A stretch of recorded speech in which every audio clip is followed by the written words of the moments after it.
दोस्तों, भगवान बुद्ध का आषाढ़ पूर्णिमा से क्या संबंध है एवं आषाढ़ पूर्णिमा का भगवान बुद्ध के जीवन में क्या महत्व है।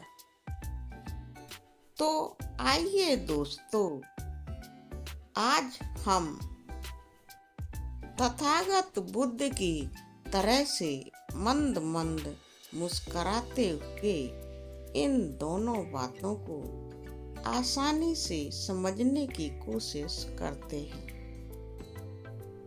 भगवान बुद्ध का आषाढ़ी पूर्णिमा से बहुत घनिष्ठ एवं पवित्र संबंध है और इसीलिए उनके जीवन में आषाढ़ पूर्णिमा का बहुत ज्यादा महत्व भी रहा है।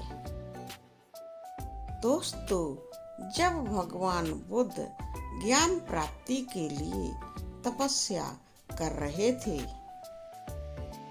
तो उन्हें ज्ञान प्राप्ति करते समय मार के आक्रमण से बहुत ज्यादा परेशानियों का अनुभव हुआ। मार यानी कि अकुशल विचारों का मन के अंदर प्रवेश करना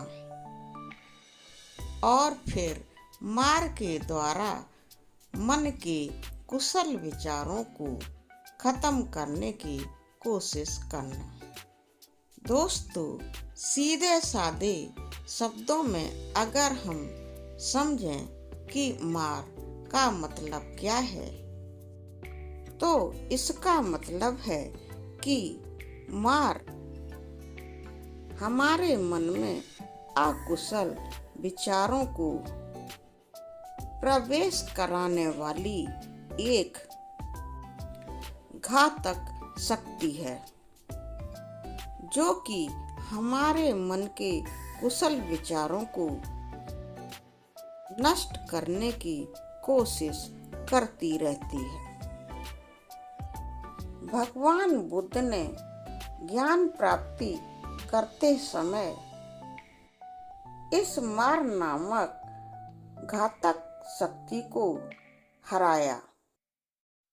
उन्होंने मार को अपना स्पष्ट और सुदृढ़ परिचय दिया। उन्होंने इस घातक शक्ति मार को बोला कि तुम मेरे ज्ञान प्राप्ति करने के निर्णय को बदल नहीं सकते हो। मैं तो ज्ञान प्राप्ति करके ही रहूंगा। तुम्हारे ये अकुशल विचार मेरे मन में प्रवेश करके भी मेरे कुशल विचारों को खत्म नहीं कर सकेंगे। मेरे कुशल विचार उनको नष्ट कर देंगे, क्योंकि मेरे पास श्रद्धा है एवं मेरे पास पराक्रम भी है। इसके अलावा मेरे पास दृढ़ निश्चय भी है। किसी भी बात की सत्यता को जानने के लिए तर्क वितर्क करने की शक्ति भी है। तो मार तुम अपनी अकुशल शक्तियों के द्वारा मुझे हरा नहीं सकते हो। दोस्तों, इस तरह से भगवान बुद्ध ने मार को अपना एक सुदृढ़ परिचय दिया और जिससे मार हार कर वापस चला गया। तथागत बुद्ध जिस तरह से समाधि लगाकर बैठे हुए थे, उन्होंने बहुत कठिन तपस्या की और ज्ञान की प्राप्ति की। दोस्तों, जब सिद्धार्थ गौतम ज्ञान की प्राप्ति करके बुद्ध बने तो उन्हें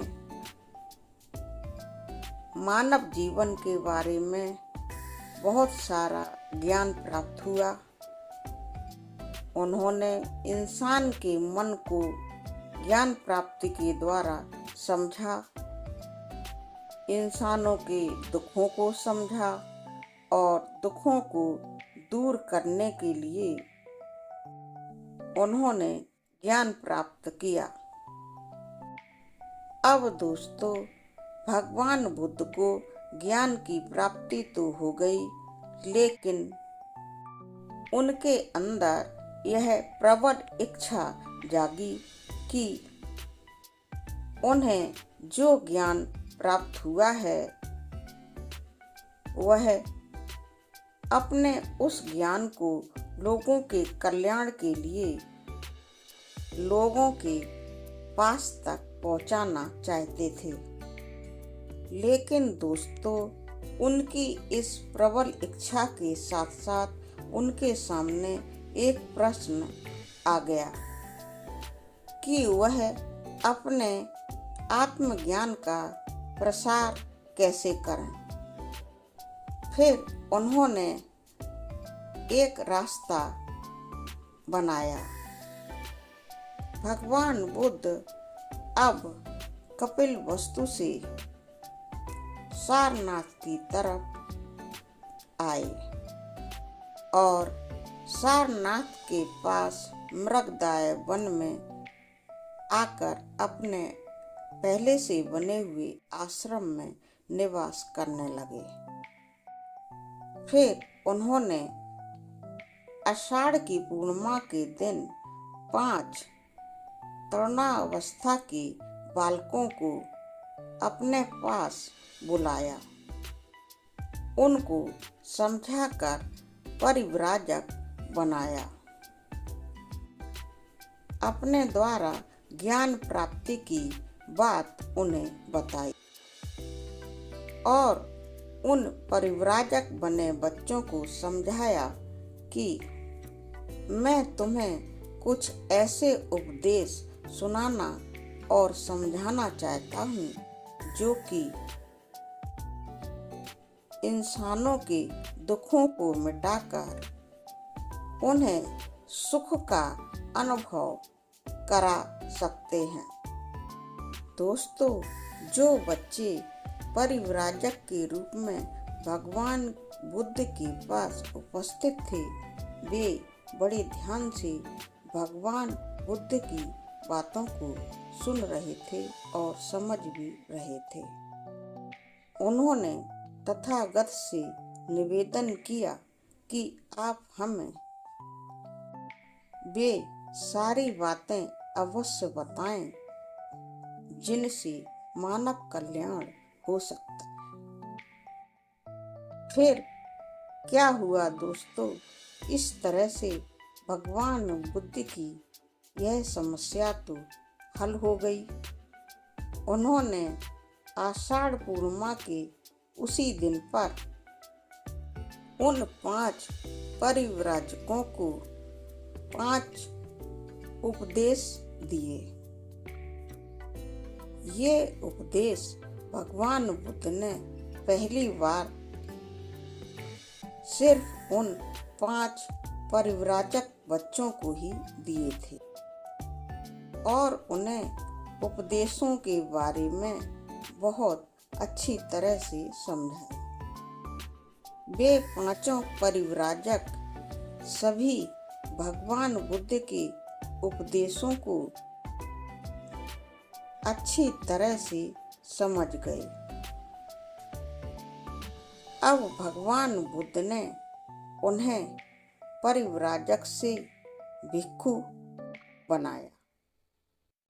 दोस्तों, यही 5 परिव्राजक भगवान बुद्ध के प्रथम 5 शिष्य कहलाए, क्योंकि भगवान बुद्ध ने ज्ञान प्राप्ति के बाद सर्वप्रथम इन्हीं 5 परिव्राजकों को अपने 5 उपदेश दिए थे। दोस्तों, ये परिव्राजक जब भिक्षु के रूप में चीवर पहनकर बुद्ध के सामने उपस्थित हुए तो बुद्ध भगवान ने इनके ज्ञान की परीक्षा भी ली।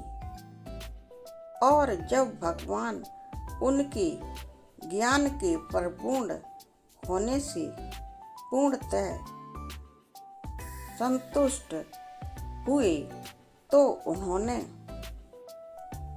उन पांचों भिक्षुओं को सारनाथ के आसपास के लोगों को बुद्ध धर्म के प्रचार प्रसार हेतु भेजा। ये पांचों भिक्षु बुद्ध धर्म का प्रचार प्रसार भगवान बुद्ध के उपदेशों को लोगों को सुना सुनाकर समझा समझाकर करने लगे। उन लोगों के पास पहनने के लिए चीवर भी नहीं होते थे, सिर्फ एक ही चीवर होता था। उसे पहन करके ही वे बुद्ध धर्म का प्रचार प्रसार करते। उनके सामने बहुत सारी कठिनाइयाँ परेशानियाँ आईं। बारिश का मौसम होने की वजह से धर्म के प्रचार प्रसार करने में काफी मुश्किलें आईं।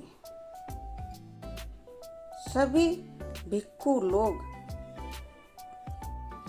भिक्षाटन करके भोजन सामग्री लाते थे।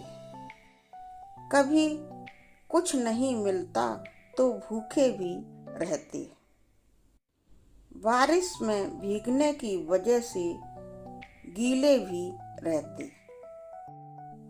फिर भी धर्म के प्रचार प्रसार हेतु बहुत मेहनत करते रहे। लोगों में बहुत तेजी से भगवान बुद्ध के उपदेशों के द्वारा ज्ञान की गंगा बहाई। सभी लोग भगवान बुद्ध के उपदेशों को समझने लगे और सुख का अनुभव भी करने लगे। फिर क्या हुआ दोस्तों? सारनाथ एवं मृगदाय वन के आसपास के क्षेत्रों के जो लोग थे, उन्होंने भिक्षुओं के द्वारा धम्म का प्रचार प्रसार करते हुए उनकी कोशिश को देखा। लोगों ने फिर मृगदाय वन में बौद्ध भिक्षुओं के लिए बहुत सारे आश्रम बनवाए, क्योंकि 5 परिव्राजकों के द्वारा जो धम्म का प्रचार प्रसार तेजी से किया गया तो बहुत सारे परिव्राजक बनते चले गए। धीरे धीरे आषाढ़ पूर्णिमा से लेकर 4 महीने तक इतने सारे परिव्राजक बने और भिक्षु बने कि इनकी संख्या हजारों में हो गई। क्योंकि दोस्तों उन 4 महीनों में बहुत तेजी से धम्म का प्रचार प्रसार भिक्षुओं के द्वारा किया गया था। दोस्तों भगवान बुद्ध का आषाढ़ पूर्णिमा से यही पवित्र संबंध है कि इस दिन भगवान बुद्ध ने ज्ञान प्राप्ति के बाद 5 परिव्राजकों को सर्वप्रथम अपने 5 उपदेश दिए थे। क्योंकि यह आषाढ़ पूर्णिमा के दिन दिए गए थे, इसीलिए आषाढ़ पूर्णिमा का भगवान बुद्ध के जीवन में बहुत ज्यादा महत्व है। दोस्तों, आषाढ़ पूर्णिमा से लेकर परिव्राजकों एवं भिक्षुओं ने जो धम्म का प्रचार प्रसार लगातार बहुत तेजी से 4 महीनों तक किया था, इन 4 महीनों को भगवान बुद्ध का वर्षावास समय कहते हैं। दोस्तों, यहाँ मैं बता दूं कि आषाढ़ पूर्णिमा के दिन भगवान बुद्ध ने 5 परिव्राजकों को सर्वप्रथम जो अपने 5 उपदेश सुनाए थे, समझाए थे। बौद्ध धर्म के इतिहास के अनुसार महात्मा बुद्ध के इस लोक कल्याणकारी पवित्र काम को ही धम्म चक्र प्रवर्तन कहते हैं। यानी कि दोस्तों, भगवान बुद्ध ने जो 5 उपदेश सर्वप्रथम अपने 5 परिव्राजकों को दिए थे, बुद्ध भगवान के मानव कल्याण के लिए किए गए इसी कार्य को धम्म चक्र प्रवर्तन कहते हैं। दोस्तों, बुद्धिस्ट लोग आषाढ़ की पूर्णिमा को भगवान बुद्ध के प्रथम उपदेशात्मक दिन के रूप में मनाते हैं। बौद्ध लोगों के लिए आषाढ़ पूर्णिमा का इसीलिए बहुत ज्यादा महत्व है। आषाढ़ पूर्णिमा से लेकर 4 महीनों तक जो भगवान बुद्ध के द्वारा, उनके भिक्षुओं के द्वारा बुद्ध धर्म का प्रचार प्रसार बहुत तेजी से किया गया, इन 4 महीनों को भी भगवान बुद्ध के वर्षावास के रूप में बौद्ध लोग बहुत खुशी से मनाते हैं। क्योंकि दोस्तों, भगवान बुद्ध के जीवन में उनका एवं उनके भिक्षुओं का यह 4 महीने का समय स्वर्णिम समय था, ज्ञान बांटने का पवित्र समय था। भगवान बुद्ध एवं उनके भिक्षुओं ने जो बुद्ध धर्म का प्रचार प्रसार वर्षावास के उन 4 महीनों में किया, इसके परिणाम स्वरूप ही बुद्ध धर्म भारत में ही नहीं बल्कि अनेकों देशों में बहुत तेजी से फैला। देश एवं विदेशों के लोगों ने भगवान बुद्ध के उपदेशों को सुना, समझा और उनका अनुकरण करके अपने जीवन में उनको सत्यता से अपनाया। तो दोस्तों, भगवान बुद्ध का और आषाढ़ी पूर्णिमा का बहुत घनिष्ठ संबंध था। अपने 5 परिव्राजकों को अपने प्रथम 5 उपदेश जो भगवान बुद्ध ने दिए थे, उसी कार्य को धम्म चक्र प्रवर्तन कहते हैं। तो दोस्तों, यहाँ पर अच्छे से समझ लें कि आषाढ़ी पूर्णिमा और धम्म चक्र प्रवर्तन का आपस में एक ही संबंध है और बुद्धिस्ट लोगों के लिए इन दोनों चीजों को आषाढ़ी पूर्णिमा के दिन बहुत खुशी से मनाना चाहिए। बस दोस्तों, देखना पसंद आने पर चैनल को सब्सक्राइब कर लें। नमो बुद्धाय, नमो धम्माय, नमो संघाय।